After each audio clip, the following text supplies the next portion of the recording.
Thank you. Thank you. So in case you didn't pick up from the name scheme here, this is Vivienne on this side, and there's Norma over there. I know I don't look like your traditional Ming, but I assure you that I am. It's just one of the beauties of marriage.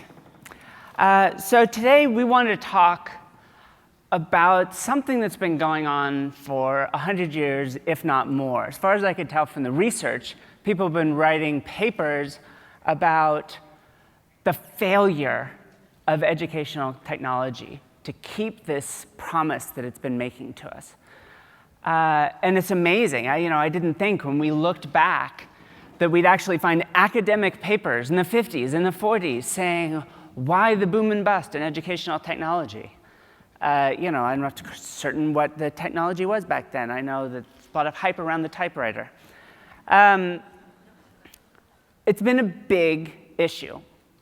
Even, in my lifespan, which doesn't stretch quite that far back, I've seen technology come and go, the big bubbles build up, and then they bust because they never quite connect. And today, we're going to tell you the answer. The definitive answer. You can leave here knowing that this will be solved and we can all retire. But first, what I'm going to do is tell you a little bit about myself. So Norma and I are co-founders of a company called SOCOS, which is an educational technology research and consulting company, which we founded several years ago. I'm also the chief scientist of a company called Guild, where I build systems along with my teams to actually predict how good people are at their jobs before they ever start, so we can find those diamonds in the rough and actually get people jobs, even if they don't have all of those credentials that are normally looked for. Uh-oh, little problem there. So I've had the privilege of doing a lot of really cool things. I've worked on CIA projects to tell whether people are lying based on video.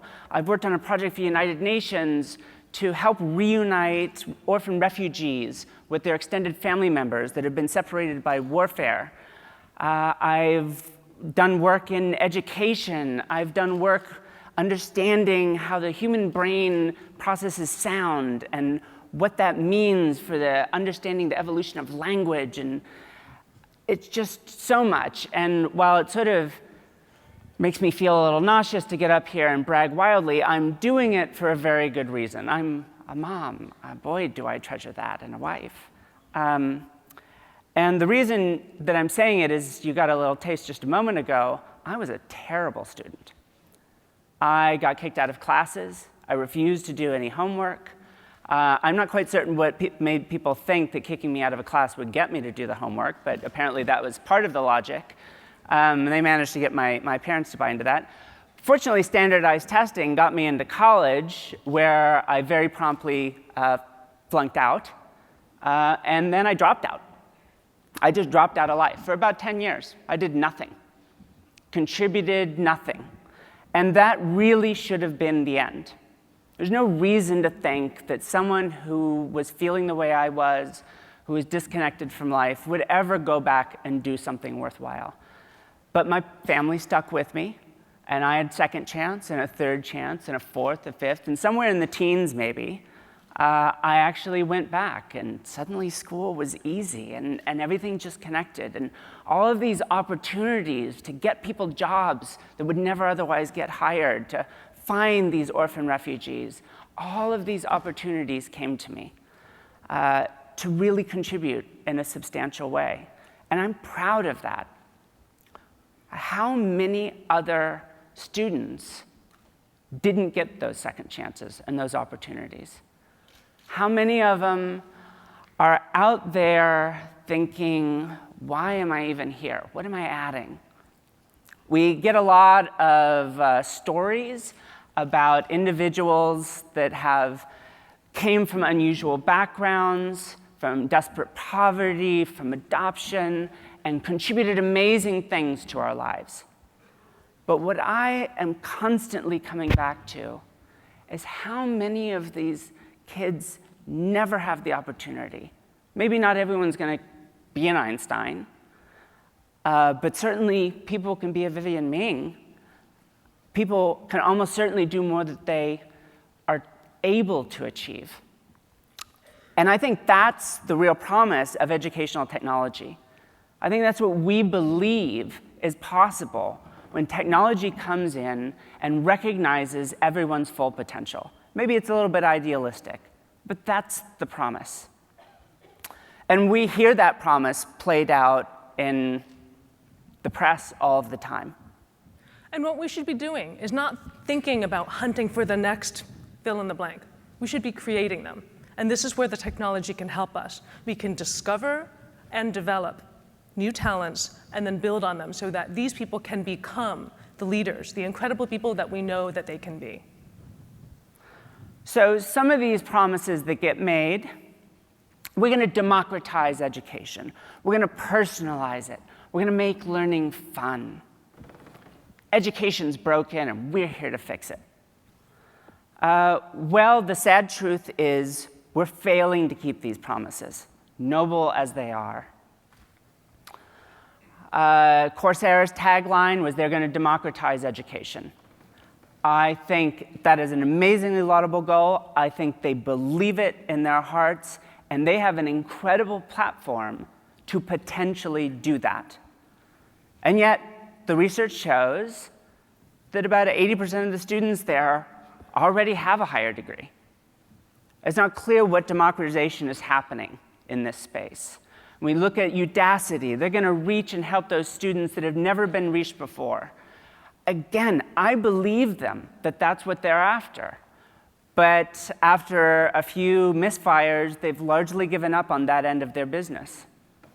And recently, I was at the Atlantic Summit in Redwood City, where Sal Khan got up on stage and talked enthusiastically about Khan Academy, and then invited a senior vice president up from Comcast, and that person said, we are going to wire up 20 million homes in underrepresented neighborhoods.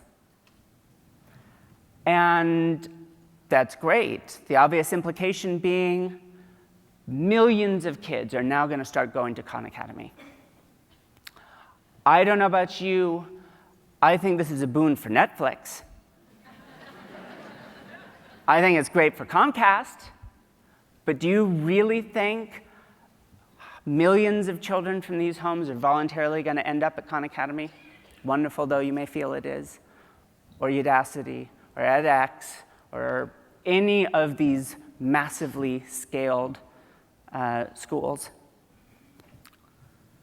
If we take a library and just make it bigger, are more students going to go to that library and read more books? I don't believe that's the problem that needs to be solved. The problem is one of engagement. There's this idea in Silicon Valley that it's all about scale. Scale. Can your system scale? Can you build it up so that you can handle those millions of people that are going to come to your website? You're presuming they're going to come to your website.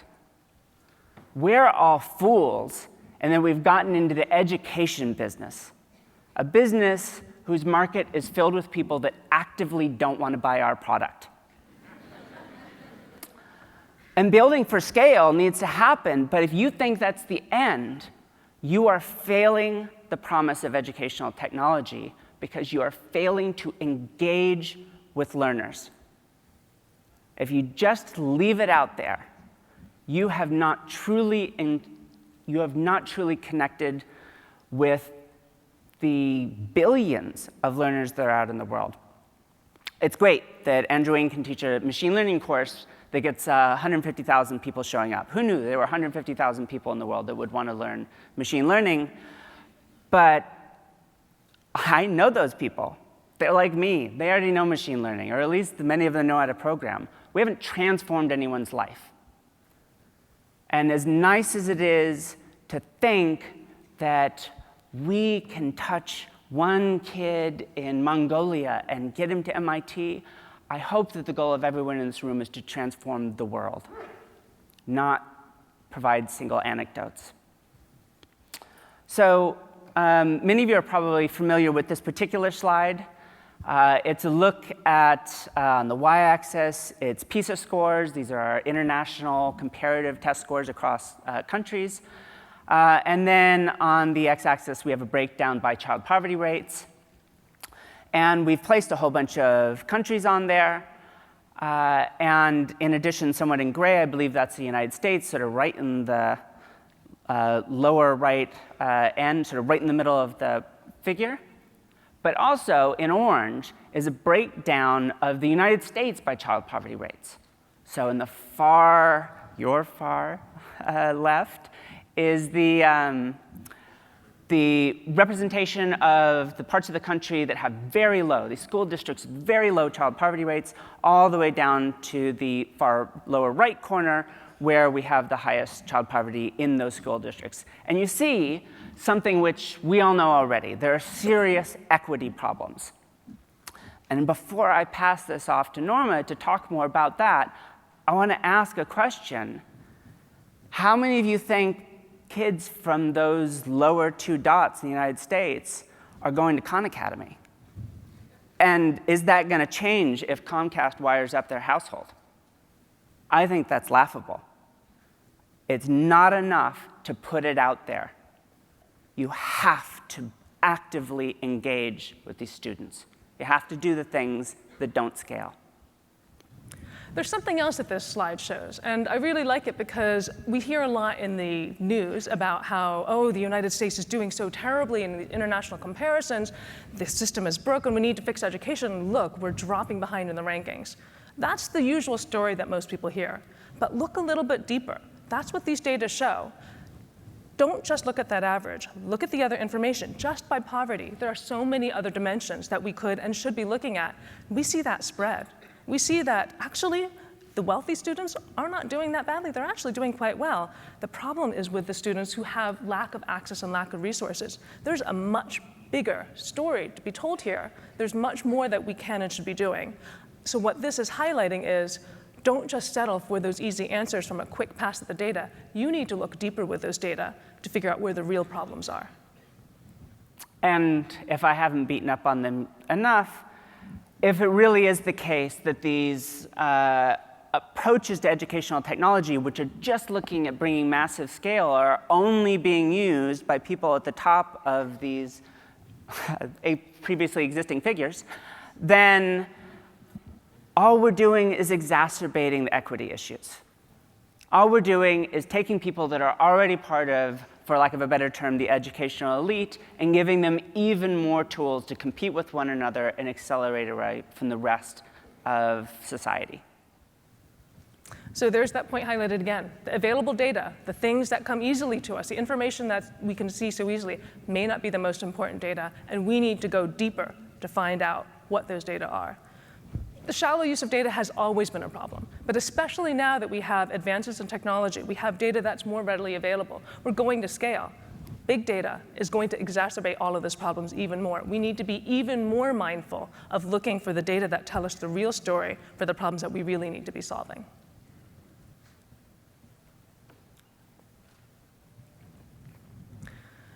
A related problem is in our use of data when we compare people to standards. We need to find out how well the students are learning, so naturally we have to measure them. But what ends up happening now is that in getting this alignment to standards, instead of just figuring out what it is that the students know, what the teachers know, how well they're helping each other in order to improve the system, it becomes a situation where we're looking at how well they measure up. It becomes a carrot and stick with a whole lot of stick. And then people start to fear the data. They think, oh, it's going to look poorly upon me, instead of this is what I could be doing to learn more. And so now what we see is we have value-added models with high-stakes testing and teacher evaluation, a situation where the standards end up being too narrow and too restrictive, so they're not flexible enough. And then we look at how everyone else compares to that very rigid standard.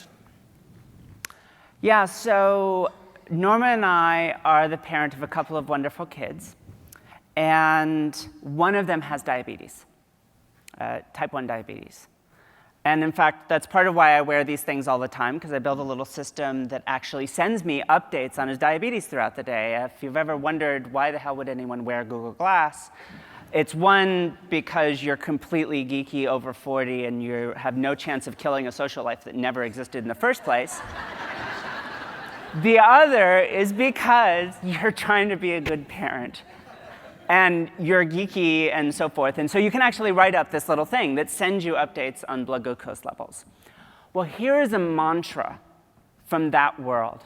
There are no bad numbers. And believe me, this is serious. You build into your kids that have diabetes the idea that there's a bad blood glucose number, high, low, whatever it is, and they will start disengaging. They'll start hiding their eating habits. They'll start hiding those numbers. And then it becomes life-threatening. Well, this sort of data, this sort of assessment with students is life-threatening also. Not in the mortal sense, but in the sense that there's a life potential ahead of someone. And as soon as they start thinking, bad numbers, oh, I can't get bad numbers. I don't want to disappoint my teacher. I can't have my friends see that I don't understand this. Oh my God, what a terrible message we're sending to them. I'm saying this as a scientist. There are no bad numbers. Oh, your blood sugar's high. That's great. Now we can do something about it. Oh, your class is struggling. That's wonderful that we now know we can go in and affect change. We have an opportunity to identify and make a change which would be effective. I'm not saying that every single teacher in the world should be in charge of every single class. But there really is a potential there to use data to change how we do it. So returning to that old slide, what we just saw was that assessing how well people measure up to standards ends up becoming a competition that recognizes only one route to success. So now you get the standard. You look at how well people measure up. Oh, you're at 70%. Oh, you need to be doing better. It becomes a race. There's a single dimension along which you're comparing everyone. And so now there's only one way in which they succeed, and you have to look at how everybody ranks on that. And now you're sorting all of your students instead of recognizing all of the different strengths and weaknesses that everybody has and deserves to have help for. We see a similar problem now on 2 dimensions. So now we've got this wonderful map, and we see, all right, so you've started over here, you end up over here, and maybe you're taking this path. It's a little bit more adaptive. We provide more information. But it's still 2 dimensions, or maybe a 3rd dimension, but it's still a limiting view, because now we're putting all of those learners on the identical map. And there's still that sense of this is where you are, and this is how you can compare how people are moving around there. There's another dimension. There are so many other possibilities for what the learners could be doing, what other information they have, what other knowledge they've been thinking about, what other progress they've been making. It's not being captured in these systems. So we've talked a lot about collecting data.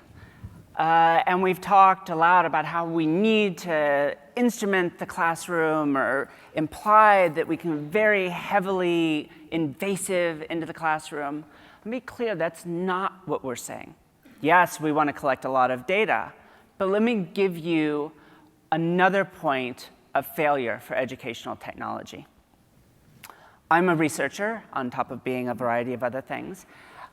Recently, Norma and I presented at a conference, NIPS, one of the premier machine learning conferences in the world, which was holding a workshop in machine learning in educational technology.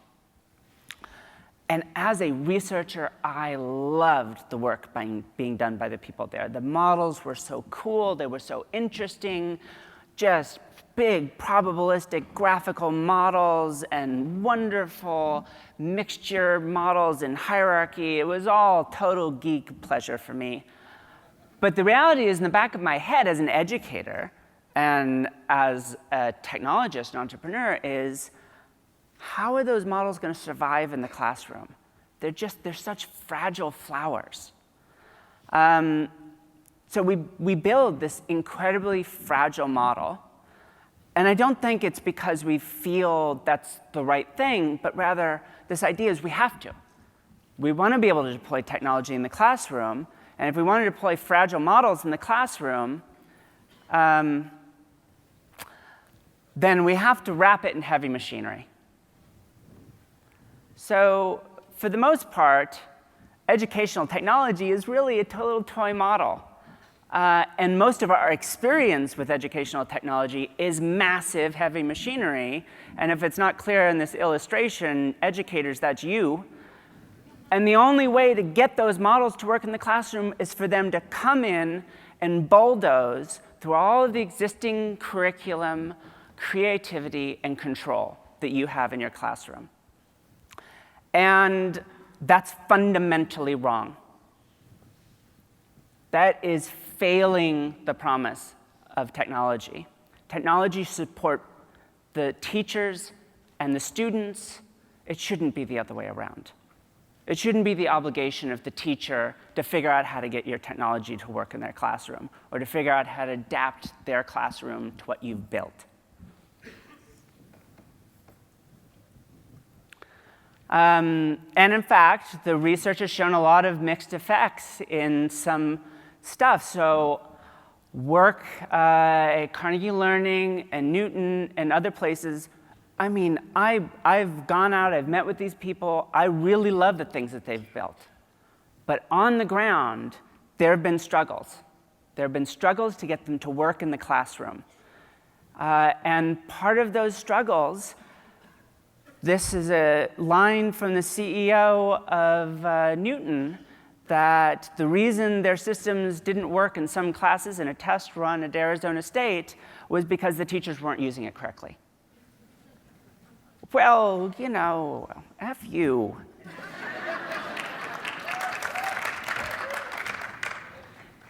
Quite frankly, it's strange for an entrepreneur to make a comment like that because, quite simply, you have to figure out what the user needs and put it in their hands. And if you're not doing that, you're failing to provide a value to the marketplace. Maybe you're right. If they just did it my way, I'm smart. If they just did it my way, it would be better. But if they're not doing it your way, and it fails to work, and pretty soon people give up. They give up on the promise of MOOCs because they're not really democratizing education. They give up on the promise of some of these adaptive cognitive tutoring systems because they're so lumbering and ponderous and difficult to get to work in the classroom. Then educational technology has failed. So just a brief interlude here. Our first company that we founded, we had all of these experiences. I thought, gosh, I'm smart. I'm a theoretical neuroscientist. You heard me bragging up front. I've done all sorts of cool stuff. I should know what works in the classroom. Well, that company doesn't exist anymore. And it's a hard lesson to learn, but it's a reality that what actually works in technology is what actually works in the real world. And like I said, I recently went and visited the data science team at Newton, doing incredibly cool stuff. I love what's going on at companies like Pathbright and Declara. Maybe I have a little bias towards people doing cognitive modeling, because that's sort of my thing also, but there are people really doing wonderful things. I'm not questioning that. Educational games for the iPhone? My God, there's a place in hell for all of that Me Too people tossing out educational games for the iPhone. But some of these other groups, I really believe, are trying to do something wonderful. And they're struggling to figure out how to get the technology to work. One other thing is in my other life as a chief scientist of this company, Guild, and we kind of do this cool stuff that's kind of like what we're talking about for students, we want to do for professionals. We want to collect all this data about them and make cool predictions and help them find jobs. And originally, our opinion is our tool was mainly used by recruiters when we first started out. And, well, you know, recruiters, my God, if these people had real skills, they'd have a real job. Which is the kind of horrible things people say behind the scenes. And I wanted to be honest. And we might as well be honest because we found out the hard way that you don't sell product saying, the way you're doing it, stupid, do it our way. So I'm intimately familiar with the failure to engage, failures of equity, and a failure to think about the system that you're building into, and just bringing to bear all of this heavy machinery.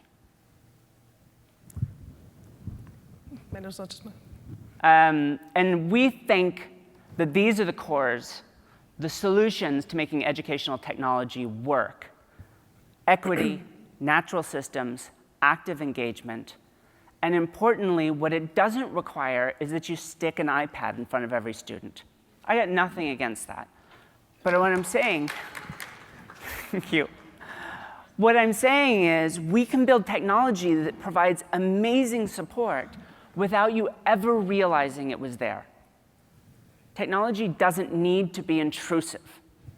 What it needs is equity, a thought towards the system in which it's embedded, and people like us doing the hard job of going out and actively engaging with learners in the places where they actually exist. And boom, there you go. Oh yeah, I was going to do this one also. So I bet many of you are familiar with this very famous experiment. You stick a marshmallow in front of a kid. You tell them, hey, don't eat that marshmallow, and when I get back, I'll give you another one. So there are two things you probably don't know. One, every kid ends up eating the marshmallow because you just wait till they do it. And every kid gets the second marshmallow. They aren't cruel. But what you may not know is there are 1,000 variants of this experiment. And the one that I find the most insightful is that you can manipulate those children's belief that that second marshmallow is going to come. So in the particular manipulation, for example, the kids were given some writing materials, crayons that were broken, and very simple. Just the experimenter says, oh, I'm sorry, I'm going to get you some more so you can do some drawing. And then they never do. That's it. That one little experiment will cause the high emotional intelligence kids to eat that marshmallow right away.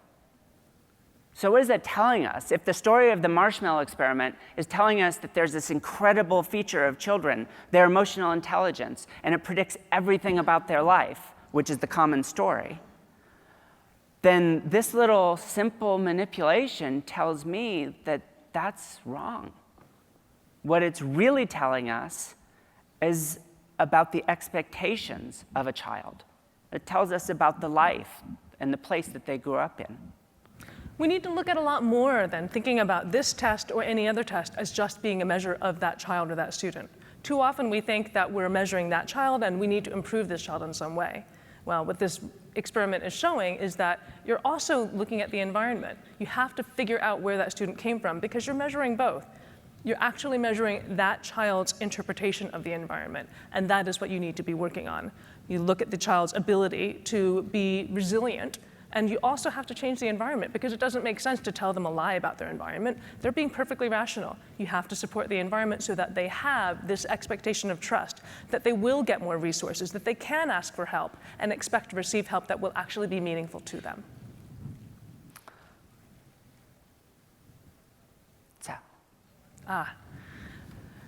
All of those other resources that are available to that student are so far beyond just the school and the home. There are so many other things in that environment. Their homes, their families, their neighborhoods, their broader communities, those libraries. It doesn't make sense simply to expect them to come to that one big library. What should you do? What's the solution? Bring those libraries to them. Put them in the communities. Use that same analogy with all of the other resources you're using. Not just connect them. They need more than just broadband access. They need a reason to go to those libraries. All of those good librarians have active outreach programs. They have to figure out a way to show other people what's valuable about those resources. Every single developer has the same responsibility. You want other people to use your materials? Prove to them that it's worth it. Show them how they can use it. Show them that they can use it. Show them how you can change their lives. So stop trying to disrupt everything. There are systems out there. Integrate them. You'll get so much more done that way. And again, just to be clear, we're not talking about robots running through all of these playgrounds and homes and schoolrooms. We're not talking about big, intrusive technologies. In fact, what we're really most strongly talking about is instrument these things so we can collect data. It's so crucial to get the data on student learning everywhere, because most student learning isn't in the classroom. So we're not saying that those systems don't deserve a little bit of tweaking and can't be improved considerably. There's a huge interest in personalization, and as a result of that, people are looking more closely at things like competency-based learning. What we need to be doing is measuring learning, not just time. We see that going on in higher education, and K-12 as well, for that matter, where the focus is on how much time somebody has spent in the classroom, how old they are, seat time. What's so special about this number of hours and this number of years? What we care about is, are they learning? What do they know when they enter? What do they know when they exit? Give them the flexibility. So we need to change the system so that they allow for that. We need to know what they know beforehand, and there are so many other ways of measuring that. It doesn't mean that they took these courses and got this many credits. Do they actually know the material? They could have gotten it through some completely different system, not in school, from work, or just from living in life. We need to measure that and let them enter where they need to, instead of some arbitrary beginning point for that course. Likewise with the exit. Why do they have to spend this number of weeks and years and credits to say, oh, I now have this degree? What matters is the actual knowledge that they have, and is that useful to them, depending on their goals? Not everybody needs to be the same. Our workforce thrives with differentiation. People fill different roles, they have different needs, they should be able to learn to those needs. And we can collect that information without having it being a questionnaire, without having it be multiple choice, without even having a test. Let's be very clear that with technology that's available today, we can look at social interactions between students on the playground.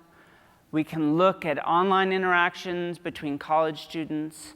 We can look at questions and answers on sites like Stack Exchange and Quora.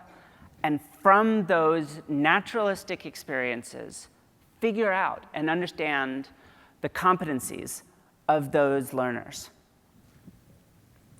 To my feeling, we don't have to keep on testing. We can build assessments that are part of the learning experience. So as we're measuring how well students have learned whatever it is that we care about, we have to be mindful of this. If we take a cookie cutter approach to standards, that won't work because your learners are going to escape from the mold anyway. Work with that. Instead of focusing all of the attention on aligning the instruction to the standards, align it to the learner. Align it to what their prior knowledge is, what their end goals are, and what their strengths and weaknesses are. The instruction has to be aligned in both directions. There's been too much attention only to the standards and not nearly enough to alignment to the learners. And I can tell you, having worked with enormous amounts of unstructured student data and unstructured data and other types, and by unstructured, we simply mean we don't know what it is ahead of time. I don't know that this is an answer to this question. All I know is a student wrote something. All I know is a student drew a sketch. And I have to figure out and make meaning from that. First, it's possible for technology to do that today and do it pretty well. And second, the most interesting things happen when the student escapes the mold and starts speaking outside of that area. In work that we've done and recently published on, one of the most fascinating things we found is that often when students are giving correct answers, our models actually downweighted the likelihood that they understood the material they were talking about.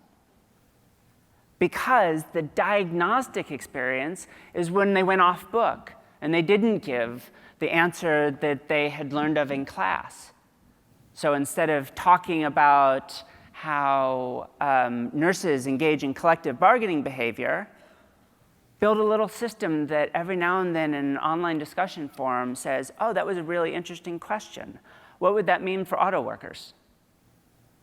That simple little addition, a minimal amount of technology in terms of what's experienced by the student, suddenly gives a worldful of insight into whether they really understand the material.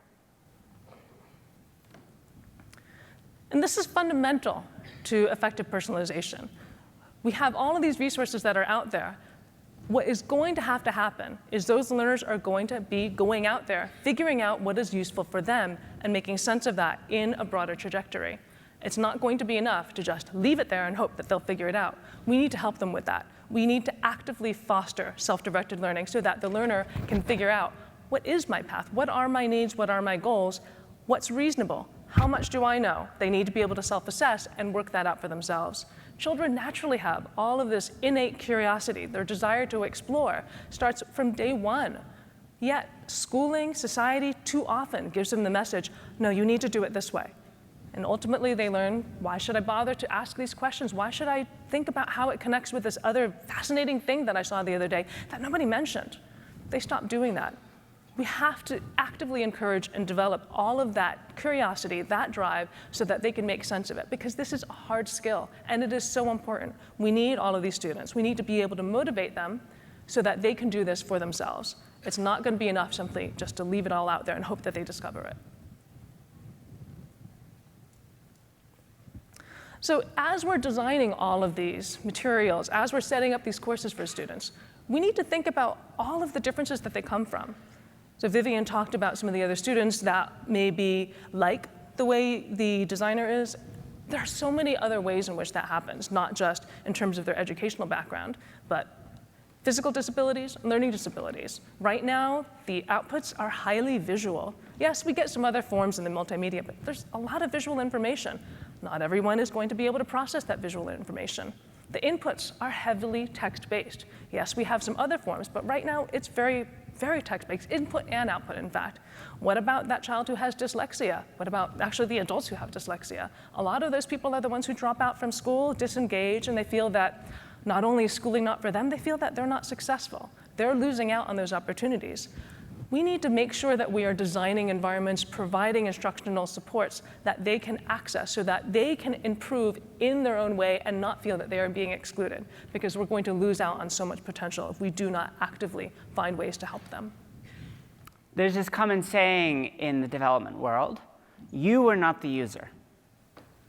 And I feel like that gets forgotten. When I look at a lot of the technology that gets the most coverage, all the ed tech, and maybe this focuses heavily on the MOOCs, but I don't think it actually purely resides there.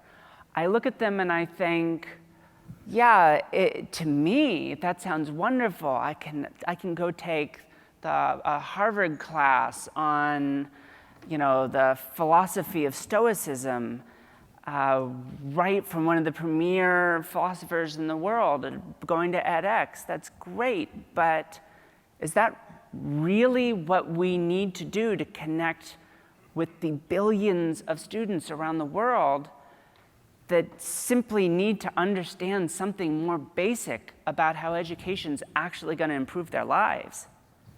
It's one thing to say, hey, learn to be a machine learning specialist, but it's another thing to have a student understand where that's coming from. I mean, for me, we could take this to a ridiculous extreme. I took Introduction to Differential Equations when I was in my first pass of schooling at college. That pass that didn't work out so well. And if you don't know the field, it's a whole lot of solutions to these weird equations. That's it. Come to recognize the equation so that your memorized solution can be used. And the professor promised us that if we ever became graduate students in mathematics, the solutions would start to make sense. Although I've had grad students in math confide that they still don't get it. So I don't know when you ever learn that that's meaningful. Except it may be in the abstract, but in the practical sense, when I became a neuroscientist, a computational neuroscientist, oh my goodness, then it made all sorts of sense to me. Then suddenly, having these solutions, understanding the dynamics of how neurons interact with one another, the settling states of neural networks, that made sense. That required understanding dynamical systems. And yet, I had to be a professional theoretical neuroscientist to appreciate an introductory math course, college level though it was, That just seems totally backwards to me. Make the course and the technology so that it actually suits the student, the learner, and not you, the builder of the technology. The data that you collect. We mentioned earlier that there's a lot of information that's useful. Be strategic about that.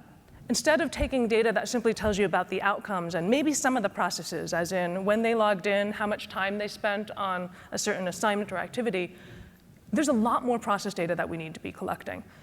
We need to be thinking, what do the students know? What are they learning? What are the environments that they were learning these in? Because that informs us a lot about what they're bringing to their experience and how we can help them. So look at the process, look at the environment, go small, go big. We have to be very strategic and actively seeking out the information that we need, all of the data that will inform us better about the instruction. Go beyond what's easy to know. Oftentimes, we have systems where we are creating reports and we give them to the teacher and they say, oh, well, I could have told you that without all that fancy instrumentation. Why did you waste all of the money on that? We should be collecting more useful information for them. Tell them something that they might not have seen right away. People naturally are going to perceive people who are more similar to themselves. Another equity issue, help people see people who are students who are a little bit more different from themselves, who may need help in other ways. People have difficulty with aggregating across large groups of people. Figure out how to provide data on something that wasn't obvious to begin with. Be humble with your data. No matter how much data you collect, it is such a narrow slice of what's out there. You will always have uncertainty in your data, and there will always be other data that you just simply didn't get to collect. Be aware of that so that you're open to what you might have missed, what else you need to be thinking about as you design the learning experience. And use data for good, not evil. So no more shame and punishment, no stealing, data privacy. Use it for good. You have to get people to trust that you will use the data to help them, for them to have any legitimate reason to give you those data. And you should use those data to support them. Don't just tell them, oh, this is what you didn't do. Well, help them meet that. Provide the extra professional development to the teachers. Provide that support to the students. Provide the support to the families so that they can actually use that data for themselves. They should be the ones who are empowered to act on that knowledge so that they can improve. Integrate the presentation of data in a way that they can actually make sense. So if you have this elaborate, fancy report that you hand to a teacher or provide in your dashboard and the teacher never looks at it, you didn't provide any information at all. Think about the environment that those teachers are working in, whether it's at school or the teachers at home or the adults at home or in the workplace. How are they interacting with their learners? What kind of data are useful to them? Present those data in a way that they can actually make sense of it because they are doing a million other things at once right in that moment. It needs to be something that is useful, meaningful, and actionable so that they can actually integrate it into the environments that they're teaching in. So to give you a concrete example, I was exposed to work being done by a group of researchers, and it was fascinating to me. It was wonderful, but it was so, in a sense, low tech. They simply took these little micro recorders and they put them all these students in a high school.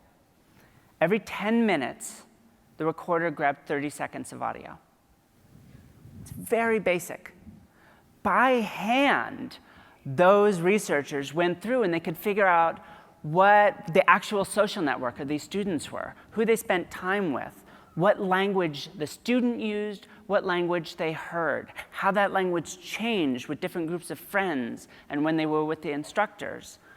What I would love is to take that and play it out. What language gets used at home? You are a teacher. You want to help your student, but all you see is them in the classroom. Wouldn't it be helpful to know what was different among the experience of your students when they were at home, when they were with their friends? We have that insight into how different language was being used.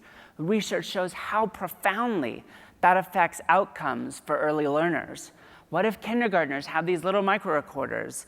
And please don't do evil with the data because we know how hard that's going to be to get micro recorders onto kindergartners in classrooms. But if we had it and we trusted it, and we can combine it with the kind of technologies that we're building and others are building that can turn that language into meaning, predictive meaning, and provide that back to the instructor. Imagine a teacher struggling with their classroom using that incredibly lightweight technology to just check in with a dashboard a couple times during the day as it's getting updated in real time and seeing, here's what we think the students are understanding. These students are getting it. These ones are going to. These ones, here's some recommendations for students like them that have been successful before in a class like yours. Yeah, that sounds complicated, the student like in the class and the concept, and you have to keep track of all of that. That's the beauty of collecting all of this data. And though I'm describing a technically sophisticated operation, the experience is you clip a little thing on the belt, and the teacher occasionally looks at a dashboard. And maybe you take those struggling teachers and get them in control of the class. And you take so many other teachers and you effectively turn them into master teachers because they can see inside the heads of their kids in a way they were never able to before. And those master teachers, I have no idea what they'd be able to do at this point, but I sure hope it's something wonderful. Make people more powerful. That's the promise of educational technology. I don't care if the technology is more powerful. None of us should care about that.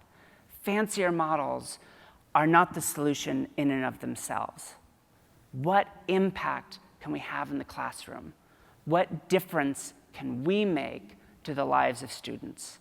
And I don't mean a student, I mean all of them. So thank you so much for your time here. We've had a lot of fun. Thank you.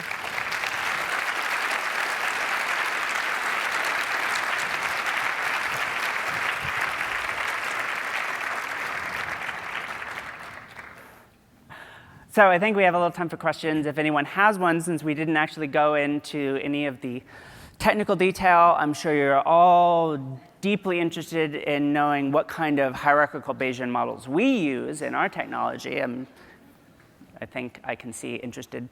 But it's a world that we're incredibly passionate about, and I think it plays out in everything that everyone at this conference is doing, and this idea that we need to make technology less intrusive.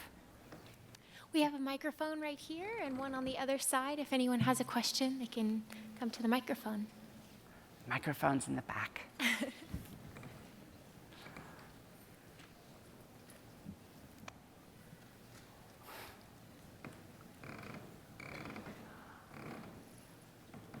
Okay. Well, please check us down, and if you happen to be going to the Women in Educational Technology dinner later tonight, I really hope to see you all there. So thank you very much. Thank you.